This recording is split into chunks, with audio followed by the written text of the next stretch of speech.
PTI काफिले पर firing का मुलजिम गुजरावाला की इंसदाद दहशत गर्दी अदालत में पेश। अदालत ने मुलजिम नवीद का 12 रोज़ा जिस्मानी रिमांड दे दिया। पुलिस ने मुलजिम नवीद से तफ्तीश के लिए 30 रोज़ा जिस्मानी रिमांड की दरख्वास्त की थी। मजीद तफसीलात जान लेंगे।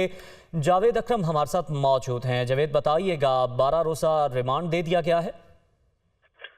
जी बिल्कुल ऐसा ही है जी। आज पुलिस ने ज्वाइंट इन्वेस्टिगेशन टीम के जो मेंबर्स हैं उन्होंने मुलजिम को एटीसी गुजरांवाला में एंटी टेररिज्म कोर्ट जो है वहां पेश किया और जो एक्सीलेंसी जज साहब हैं उन्होंने 30 रोजा डिमांड की गई थी, रिमांड की, जिस्मानी रिमांड की, लेकिन उन्होंने 12 रोजा उसको पुलिस को रिमांड दे दिया है। अब इसमें मजे की बात यह है जी कि मुलजिम ने कोर्ट में कहा है कि ये 3 नवंबर का वकूआ है, यानी कि मुझे 10-12 दिन जो है वो पुलिस ने अपनी कस्टडी में रखा है और मुझे आज पेश किया गया है और पुलिस ने गिरफ्तारी भी मुलजिम की आज के दिन ही डाली है।